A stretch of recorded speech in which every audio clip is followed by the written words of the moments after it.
Hello everyone, welcome back to the aspirant university YouTube channel.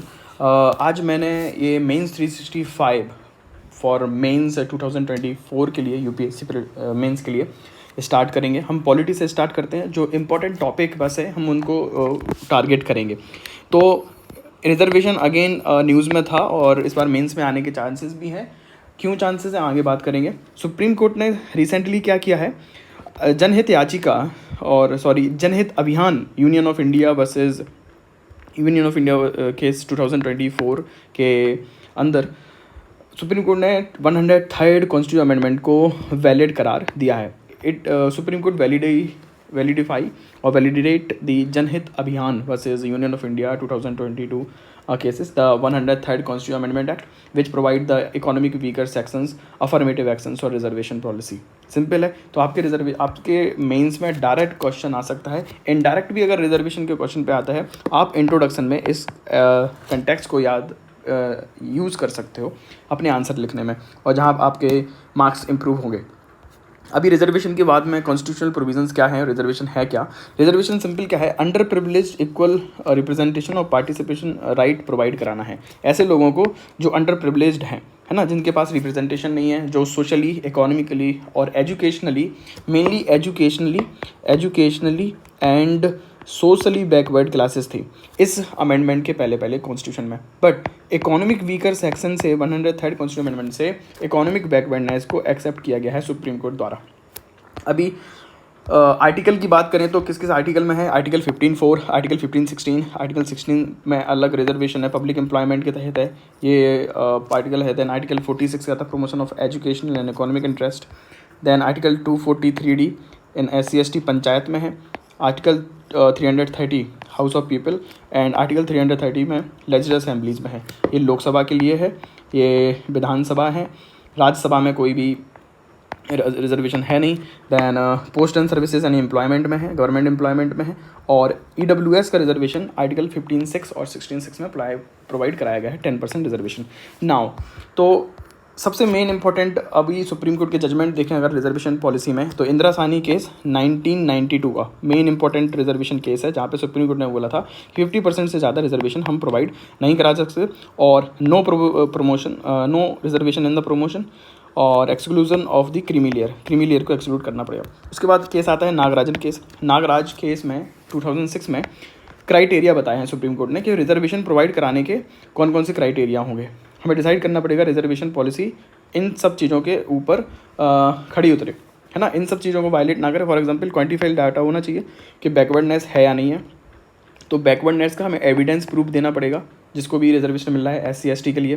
Then हमें fact चाहिए, inadequate representation होना चाहिए public employment में। अगर आपके पब्लिक एम्प्लॉयमेंट में रिप्रेजेंटेशन नहीं है एक पर्टिकुलर कास्ट का, पर्टिकुलर ग्रुप ऑफ पीपल का, तब उन्हें रिजर्वेशन देना चाहिए। तो ये सेकंड कंडीशन थी। और तीसरा था कि एडमिनिस्ट्रेटिव इफिशियंसी से कॉम्प्रोमाइज़ नहीं होना चाहिए किसी भी तरीके से रिजर्वेशन देते समय। देन जर्नैल सिंह केस आया 2008 में, reservation in promotion does not require state to collect quantified data on the backward SC/STs, इसमें बोला गया था। सबसे main important Indira Sawhney case और 50%। फिर आपको सिंपल लिखना है नागराज केस में 3 कंडीशन बताइए सुप्रीम कोर्ट ने कि क्वांटिफाइड डाटा होना चाहिए, इनएडिक्वेट रिप्रेजेंटेशन होना चाहिए और एडमिनिस्ट्रेटिव इफिशियंसी से कॉम्प्रोमाइज़ नहीं होना चाहिए। अभी 2022 का मोस्ट इंपॉर्टेंट जजमेंट है जनहित अभियान केस में, जहाँ पर इकोनॉमिक वीकर सेक्शंस को जो 10% रिजर्वेशन दिया था सेंट्रल गवर्नमेंट ने, उसको रिकॉग्नाइज़ किया है और वैलिड किया है सुप्रीम कोर्ट ने। नाउ कंसर्न क्या है और इसके EWS रिजर्वेशन के बारे में तो जाने, तो आप समझते हो 103rd कॉन्स्टिट्यूशन अमेंडमेंट आया था 2019 में।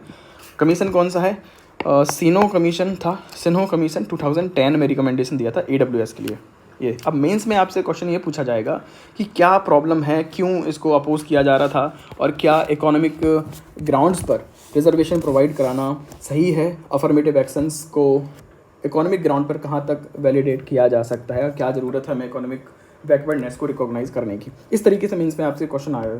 तो इसमें कंसर्न क्या है, इशू क्या है। सबसे मेन इशू ये था EWS को अगर हम रिजर्वेशन देते हैं तो मेन इशू ये आ रहा था, सबसे पहले purpose of miss alignment. Reservation provide किया जाता है सोशल अपलिफ्टमेंट से। अब यहाँ पे EWS में क्या अपर कास्ट जो है, जनरल कास्ट, जो कास्ट सिस्टम में हायर कास्ट हैं, उनको इकोनॉमिक बेसिस पर रिजर्वेशन दे रहा था। तो पॉवर्टी एलिवेशन का प्रोग्राम नहीं है reservation, reservation is for the social upliftment, पहला रीजन।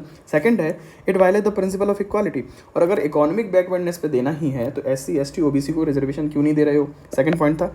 थर्ड पॉइंट था इट इनकम क्राइटेरिया जो है 8 लाख का इनकम क्राइटेरिया जो इसमें है बहुत ज़्यादा है, इसमें बोला गया बहुत ज़्यादा है। इसमें क्या हुआ, सोशली एडवांस क्लासेस है ना, वो भी इसमें इन्वॉल्व हो जाएंगी। देन टूल ऑफ पॉपुलिज्म, कहीं ना कहीं पॉलिटिक्स इस पर गरमाएगी और पॉलिटिकल वेपन तरीके से रिजर्वेशन को यूज़ किया जाएगा, और जो जाके हो सकता है सोसाइटी में सोशल टेंशन क्रिएट कर दे और क्लीवेजेस डेवलप कर दे सोसाइटी के अंदर, एक कास्ट दूसरी कास्ट को अपोज करेगी। अब होना क्या चाहिए, इंप्रूव कैसे किया जाए सिचुएशन को और इसका मिसयूज़ ना हो AWS का, इसके लिए क्या करना चाहिए, सबसे पहले डिटेल्ड डाटा और गाइडलाइन की ज़रूरत है ना, जिसमें टारगेट ग्रो हो उन्हीं को रिजर्वेशन मिले, सबको ना मिले। सेकंड है इवॉल्विंग कंसेप्चुअल फ्रेमवर्क, और एक इंक्लूसिव कंसेप्चुअल फ्रेमवर्क की ज़रूरत है ना। बैकवर्डनेस जो है सिर्फ और सिर्फ सोशली टाइम के साथ एवोल्यूशन हुआ है, टाइम के साथ में सोशल बैकवर्डनेस, एजुकेशनल बैकवर्डनेस के साथ साथ हमें इकोनॉमिक बैकवर्डनेस को रिकॉग्नाइज करने की ज़रूरत है, इस कुछ ऐसा फ्रेमवर्क डेवलप करने की ज़रूरत है। Next come employment opportunity provide करने की ज़रूरत है। भैया हम कब तक रिजर्वेशन देते रहोगे, पहले जॉब तो क्रिएट कर लो, जॉब क्रिएट है नहीं, जॉब है नहीं मार्केट में, तो रिजर्वेशन देने से क्या होगा, कुछ नहीं।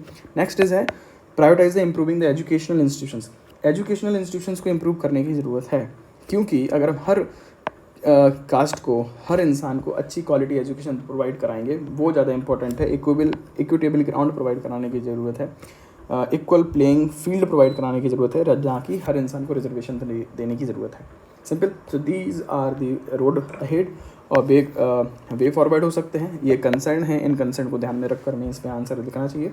इस तरीके से हमारा ये EWS का और रिजर्वेशन का टॉपिक जो मेंस के पॉइंट ऑफ व्यू से बहुत वेरी वेरी इंपॉर्टेंट है, आपको याद रखना ज़रूरी है। Thank you so much. आप टेलीग्राम चैनल को ज्वाइन ज़रूर कर लें, मैं इसका PDF यहाँ पे अवेलेबल करा चुका हूँ। Thank you so much. और यूट्यूब को सब्सक्राइब लाइक ज़रूर करें।